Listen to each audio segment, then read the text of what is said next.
yang dia meninggalkan anak-anaknya dalam keadaan hina. Anak yatim itu adalah anak yang tidak dapat dekat dengan ibunya, yang selalu menghindar daripadanya, ibu-ibu yang menghindar pada anak-anak mereka, ataupun ayah yang terlalu sibuk dan tidak ada waktu untuk anaknya. Jadi saya rasa ramai anak-anak yatim kat luar sana mungkin. Tak apa. Dan sebenarnya ini adalah sedikit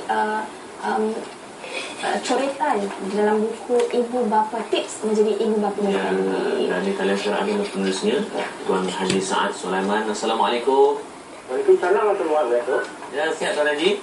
Sihat, Alhamdulillah. Alhamdulillah. Okey Tuan Haji, berbicara soal ibu bapa menyesali, mungkin setengah orang dia tak kisah sangat pasal nak belajar pasal ibu bapa menyesali ni sebab dia ikut cara mak bapak dia je. Tradisional pendekatan. Bagaimana komen Tuan Haji? Begini, misali ni katanya adalah bahasa Arab. Jadi kalau bahasa Melayu ni adalah teladan. Jadi ibu bapa misalnya ibu bapa teladan yang boleh menjadi contoh kepada anak-anak. Ya, saya. Itu yang penting. Sebab itulah buku saya tulis supaya ibu bapa praktikkan segala amal-amal yang baik berdasarkan Quran dan hadis. Dan apabila ibu bapa mempraktikkan semua amal-amal yang baik, anak-anak akan mencontohi ibu bapa. Automatik. Walaupun tanpa berkata-kata pun boleh. Sebagai contohnya macam anak-anak tengok ibu bapa dia rajin semayang, jadi dia pun follow ibu bapa, sifat ibu bapa je. Bila dia tengok ibu bapa sentiasa bercakap benar, anak-anak akan sifat yang baik ibu bapa. Itulah namanya ibu bapa menyesali. Masya Allah. Dan sebenarnya dalam buku ini ada beberapa bab. Kalau hendak dipinpoint manakah key ataupun asas pokok subjek yang perlu ibu bapa harus fahami dalam mendidik anak-anak, mungkin key formula lah atau kata lain. Dia begini, sebenarnya parenting sebenarnya ada asasnya dalam Al-Quran dan hadis.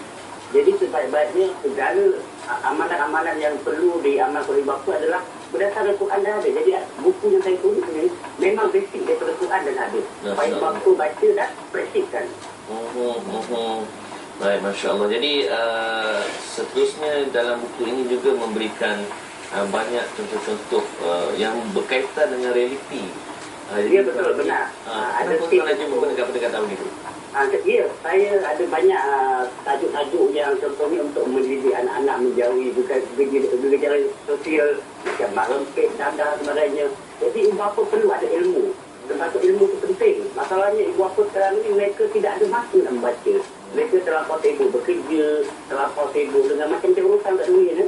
Jadi mereka kurang membaca. Bila kurang membaca, kita tidak ada ilmu. Sebab ibu bapa kalau nak jadi ibu bapa misalnya, perlu rajin membaca. Daripada membaca tu kita dapat ilmu. Dan Tuan Haji, terima kasih banyak. Dan pada mereka yang berminat untuk mendapatkan buku ini, bolehlah dapatkan di mana Tuan Haji? Buku ni ada di semua kedai-kedai buku di negara. Lepas tu kalau nak beli online pun boleh di bookcafe.com.my dan mch.com.my. Lepas tu saya ada satu untuk TV je lah. Boleh? Ya, silakan. Okey. Huruf Jawi tiada M. Huruf Jawi banyak di Kedah. Ada telinga dengarlah radio Akil.fm. Ada mata tontonlah TV Hijrah. Ya, Alhamdulillah. Baik, kami sungguh berterima kasih. Saya pun berterima kasih pada TV Hijrah kerana telah membawakan buku saya. Masya Allah. Baik Tuan Haji. Terima kasih. Assalamualaikum. Waalaikumsalam warahmatullahi wabarakatuh. Okey. Atau jawab dengan membantu begitu. Mana nak jawab? Hidup ini mesti memadu kasih. Maka kami ucapkan terima kasih. Dia mesti kasih selasih, kena guna selasih. Kan, ada spontan dia. Tapi madu kasih tu bahaya tu silap. Dia sebut tu. Okey, baik para penonton. Dah selesai kita bicara tentang inspirasi buku. Sebelum kita pergi pada aktiviti ada apa yang kita nak bincangkan, kita kembali bersama dengan Azidah kan? Ya, yang masih berada di Putrajaya. Silakan Zidah. Bismillahirrahmanirrahim. Assalamualaikum. Kembali lagi